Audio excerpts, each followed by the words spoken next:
And if the legislators and especially the criminal justice system if they fail to see this, then you're never going to solve a problem. You're only going to make it worse by making them perceive themselves as criminals, because that follows them, and it's on their record now. That will follow them for good. What have you accomplished then? They haven't accomplished anything. Nothing. Nothing. And what the politicians here are pursuing is a war on drugs. And as we see before, war on drugs don't actually work or do anything.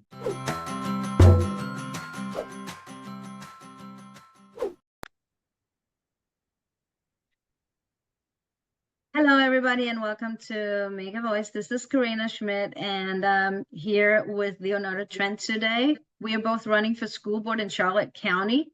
I'm running in District 3, and Leonardo is running in District 2. Hi, welcome to the show today.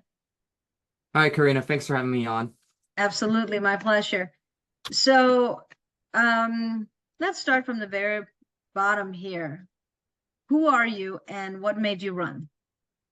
Okay, so I'm Leonardo Trent. I've been a resident of Charlotte County since 2014. I'm a class of 2024 graduate from Charlotte High School. I've attended Sally Jones I moved here since I was 9 years old. I've attended Sally Jones Elementary, Punta Gorda Middle, and Charlotte High. And it was particularly in my junior year of at Charlotte High School when I got politically involved.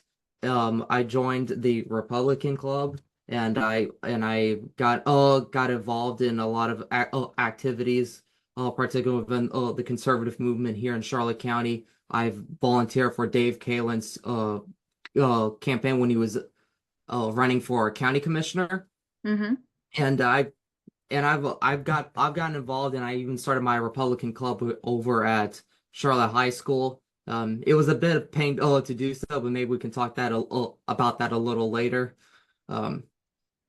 We got some people in the Republican Club over at Charlotte High School, and it was a couple of my friends getting together. We got involved in the political activities in the Republican Club at Charlotte County. We watched some videos. We had guest speakers over at our high school Republican Club. So let me ask you, what was it that you experienced in high school that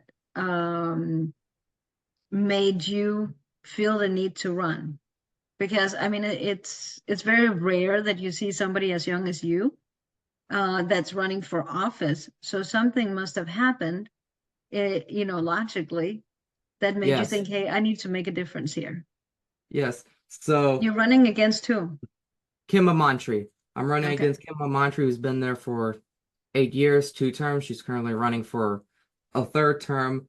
She needs to resign because I don't believe in the 3rd term bullcrap. And so we have term limits now. So we do have term limits. The question is, why is it that they grandfathered that? And why would she not resign? I'm not sure what the reason was going on in the politicians at Tallahassee that they grandfathered that. I assume it was because to protect the incumbents because they're particularly in danger at this moment right now. And I don't understand how my opponent per se could be 4 term limits and run for a 3rd term. There's no way of getting around it. But if I'm ever elected to school board and reelected after that to school board, I would never run for a 3rd term ever, and I'll make that pledge.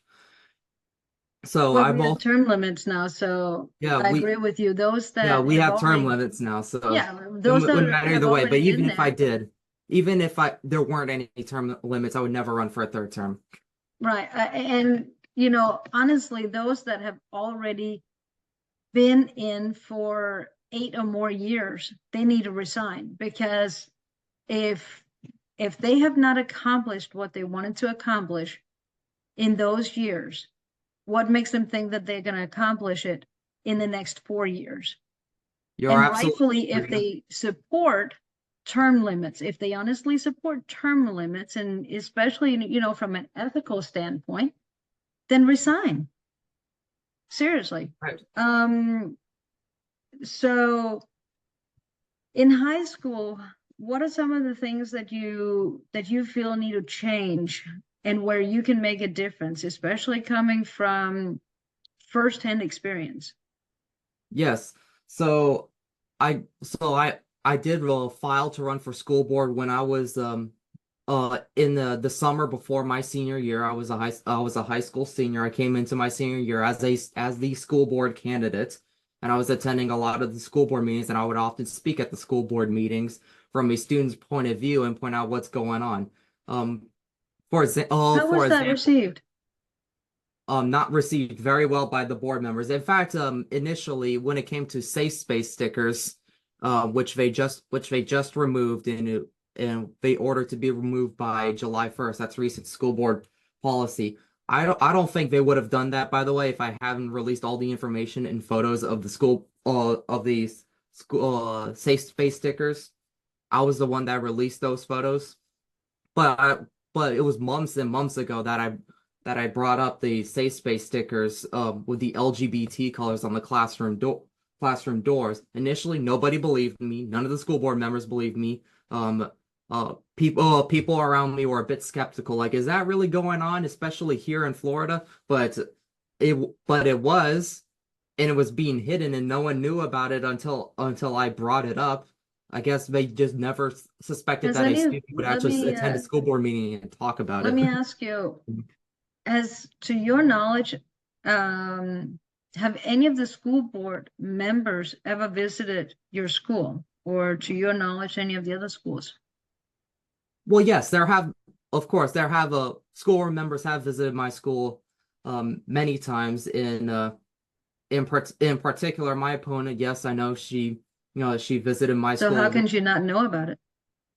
How can she? Well, she does know about it. That's the thing. The school board members do know about it, and they don't release the information, and they don't make it out to anybody because they're not being honest and transparent.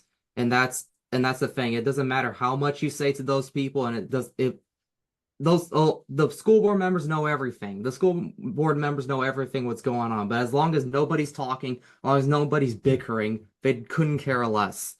And when I brought it up and I released those photos, no one was fighting, no one was bickering. But then months after I released those photos, everyone started to notice, and everyone started to bicker and fight every school board meeting about these safe space stickers. And eventually, they came to the pressure and removed them. And in fact, my opponent, when someone else brought up the safe space stickers to her when she was the guest speaker at a meeting, she said that she won't do anything about the safe space stickers because no one's asking her to, because only myself and one other parent was complaining. After that, she got tons of So emails. one of the interesting questions really is, they implemented safe space stickers. Has it really been unsafe for any LGBTQ student to be in a school? I mean, is it really necessary to dedicate a safe space? That's the that's the point I Or is brought that up. a figment of their imagination? I would say, yeah, a lot of people are going to hate me for this, but I'll say that's a figment of their imagination. So I brought it up once in a school board meeting. The year is not 1972. The year is not 1981.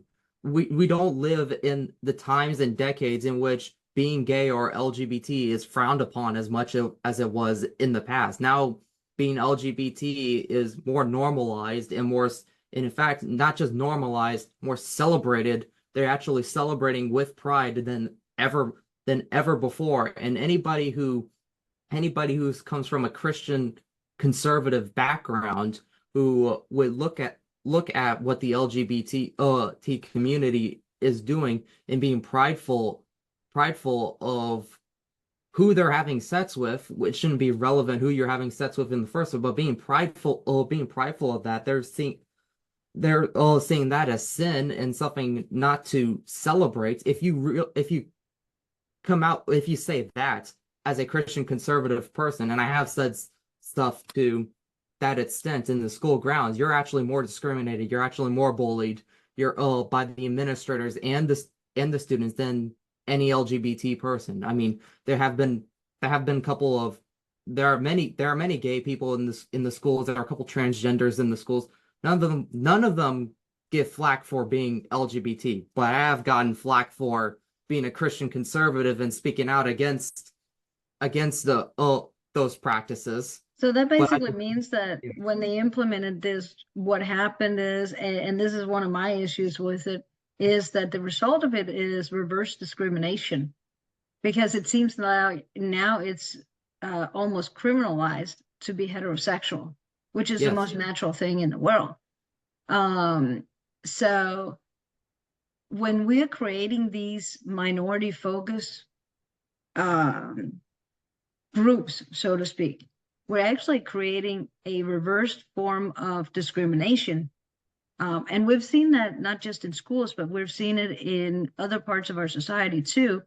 For example, we had the bakery story of the baker that was, sued because he wouldn't make a cake for a gay couple's wedding. right. Hmm. Well, if he doesn't want to make a cake, a wedding cake for a gay couple, there are 100 other bakeries they could go to. Why don't you just go to somebody that cares to do that instead of sue Exactly. them? It's a really pity thing. I mean, Hmm. it's very shallow in that sense. And that's not to say that, they don't have the right to do whatever they want behind closed doors, but you don't need to criminalize what is actually considered, a very normal thing. Not everybody, you don't have to go along with things just because 1% says so, you know. Yes, and that's And that's what I think we need to take completely out of our schools too, and let kids just be kids. yes, exactly. I mean, it doesn't matter what is the sexuality or the sexual background of some of these students. None of that should be relevant in the first place. We're trying to teach students or we're trying to teach students how to balance a checkbook, how to manage their money, Agree. how to run their business. That's supposed to be the topics that actually matter, Vocational training too, not and any of job this. preparedness. Yeah, job preparedness, not any of this sexual stuff. That shouldn't be relevant or relevant in the first place. So really, we shouldn't be making a big deal about it. These are not important topics. These are distracting us from the important issues. And I'm glad you bring that up, because it really is distracting students from the issues that they really need to go to school for, such as learning math, English, foreign languages, geography, history, civics, how to balance a checkbook. I believe that we need to bring back home economics, woodworks. Why did they take out driver's ed? I mean, that was ridiculous to take that out. I grew up in Denmark, and Mhm. in Denmark, you have 2 years of mandatory swimming, which they could easily implement here. In my perspective, and this is just, coming from a foreign perspective too, we're surrounded by water here, whether it's our pools in our backyards, it's, the beach, Mhm. rivers, whatever it is. We're surrounded by water in Florida. Why in the world do we not have swimming as part of our school program? And you can easily set it up with the local pools here. Make a Mhm. deal with them. Create more jobs for the bus drivers and so on. It's done in other countries. Why are we priding ourselves with being a progressive nation that is, thinking forward, advanced, an industrial society that has a lot of resources? We've always prided ourselves in America with that. Mhm. But the basic things they are depriving the children from right now. And when you have school board members that don't think about the quality of education for the children, but they're more focused about implementing surveillance cameras all over the school, I Yeah. find that to be a um, a a serious problem when you have people that are elected and not performing their job. As school board members, they should take the quality of education into consideration first and foremost, and they're not. Yep. And speaking on those surveillance cameras, I know that those surveillance cameras, those wireless cameras could be hacked by searching up their IP address, and they sell those faces to those faces from the footage of those cameras to the cartels. And Yeah, it's interesting because I had a conversation with the sheriff about that just last week. Actually, I brought it up at a meeting, and I said, "Well, how can you guarantee that when they're wireless and each camera has an IP address, how can you guarantee and allow the parents to rest assured that these cameras are not hacked into and the images, which is all data, right?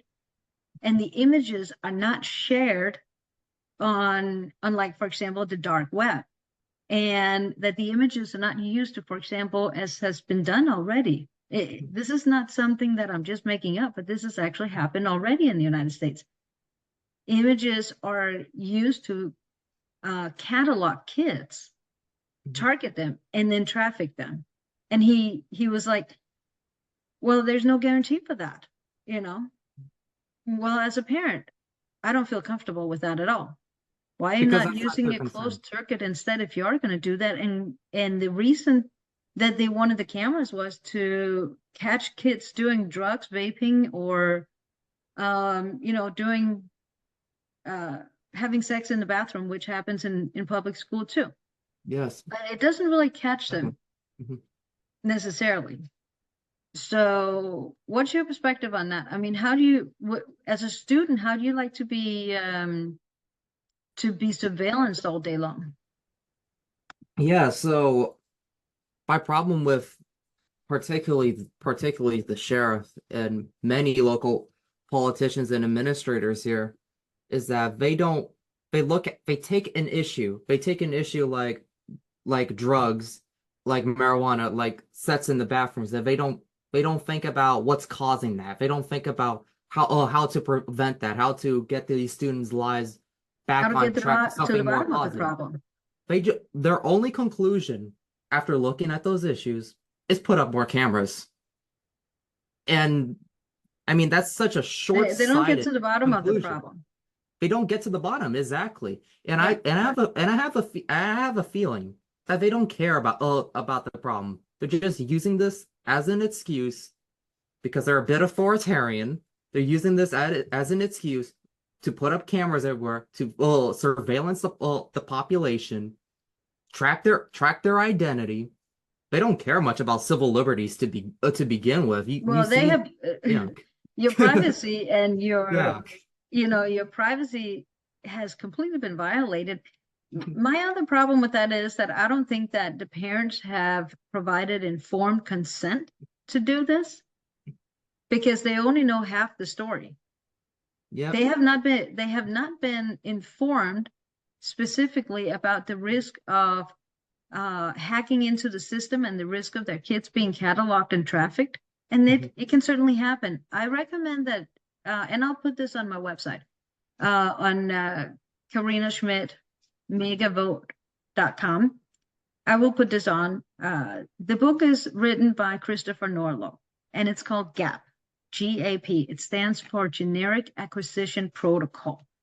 This book was written by Christopher Norlow. He's an attorney in Colorado, and he dealt with a case in which a child was trafficked through the court system. It was basically a ring between the sheriff, the judge, and the school system. And it was systematic that they did this. Parents need to read this book. I sent it to a friend of mine. He's a family attorney, and he's dealt with some very grim cases. But they deprive the parents from knowing about these risks. And that is a failure as politicians of the school board members, that they're not disclosing all the aspects that parents should take into consideration before you implement video cameras and surveillance to the parents. You need to disclose all the pros and cons of it. Mhm. And I think they should have voted on it. They don't do that. They don't allow the parents to vote on anything. They just go ahead and do it, and then they charge them out the yin yang in taxes. What's your perspective on that? I mean, yes, I mean, oh, so oftentimes these cameras in school districts and sheriff's departments, I mean, they obviously, yeah, they have been involved with cartels and trafficking. Tons of levels of government have been involved with that. And before they put up these cameras, yeah, I agree with you, Karina. They should absolutely vote on it because these are taxpayers' money being spent. And before there's any increase in taxes to a massive increase of taxes and in levies to spend on such cameras, there needs to be a vote on it, and the community needs to get behind first before doing such a thing because that's the people's money. It's not the school board money, it's the people's money being Exactly. spent. But the school board doesn't even allow the population to even vote on its superintendent. So voting on issues like that concerns the people's money, they have no interest in that. What are you going to do differently when elected? What's your objective? Well, with these cameras, I like them to with such a problem that they risk with trafficking, we need to stop with these surveillance cameras. We need to stop doing that. We need to take these issues like drugs and these like drugs and marijuana and vaping that does happen in the bathrooms, and we need to get a specific program for these students to turn their life around, bring private businesses in there, offer them job readiness and a way to make money, potentially even still in high school because people are very motivated by economic motives. No matter what problems they have, people are motivated by money, and we need to get them on a path to a career, to an opportunity, to a successful life in which they could make a lot of money. And that's really what they think about. If they think But about another thing achieving is, success instead of drugs. when kids are caught um, smoking, vaping, um, smoking marijuana in school, you have to ask yourself the question first and foremost, why are they doing that? What is it that's going on in their lives to do it? First of all, they've been smoking in schools forever. There's Mhm. nothing new about that. It used to be Yep. okay, in fact, and I'm not saying it's okay to smoke. I mean, technically it's your problem, right? It's your body, it's your problem, right? Mhm. So you can argue it should not happen in school, and that's fine. I have no problem with that. However, when they're sneaking it in, is it is it beneficial to the student to be criminalized and sent over to the juvenile system where they get a fine, or eventually they'll be part of the juvenile correction system? Is that beneficial to the student, or does it make more sense to find out why these kids doing this and how to solve the problem, give them other resources, give Mhm. them the help that they need to move on into a positive direction? I'm surprised that our elected officials are not considering that more profoundly than they have already done. They just want to put up cameras and criminalize these kids. That is the wrong path to take, Yep. because once they have been put on that path and they've been stigmatized as criminals at such a young age, that stays with them. Absolutely. I think in essence, what they're doing with this is a form of mental abuse instead. It's counterproductive to solving the problem. Hmm. Yep. Yeah. So absolutely, that's the mentality of our public officials is to get these kids in the It's schools. about getting Say, them, get them, nail them. yeah, nail them. Put them in their mentality that they are criminals. If they don't do this to kids too, they seem It's to the do this to wrong everyone. thing to do. To It's the they seem to wrong thing to target do. everyone as a criminal, but most especially kids who do that sort of stuff. Instead of getting them a positive direction, they target them as criminals, put them through the juvenile system. And I'll tell you, a big reason why they do these drugs in the first place is because they come from a background at home in which their parents do this same to similar stuff, and they took it on from their parents. And yes, parents' rights are the Or utmost. it might just Yeah, be that yeah. human nature is to be curious and to test boundaries. Hmm. It might not That be too. that the parents are doing drugs. The parents might not be vaping or smoking at all, but it's in the nature, and that's always been the case. It's in human nature to test boundaries, and all kids do that one way or the other. Hmm. Not everybody's vaping or smoking marijuana, but then they're doing other things to test boundaries. And then you ask yourself again, okay, what is it that they're trying to do with this? Part of it is just part of their development. And if the legislators and especially the criminal justice system if they fail to see this, then you're never going to solve a problem. You're only going to make it worse by making them perceive themselves as criminals, Hmm. because that follows them, and it's on their record now. That will follow them for good. What have you accomplished then They as haven't a school board accomplished member? anything. Nothing. Nothing. Nothing. And the what the politicians here are pursuing is a war on drugs. And as we see before, war on drugs don't actually work or do anything. It's never done anything. It's never done anything ever since the Richard Nixon administration. All our local politicians have been pursuing a war on drugs. It hasn't It's done actually anything to only made actually it stop worse. drugs.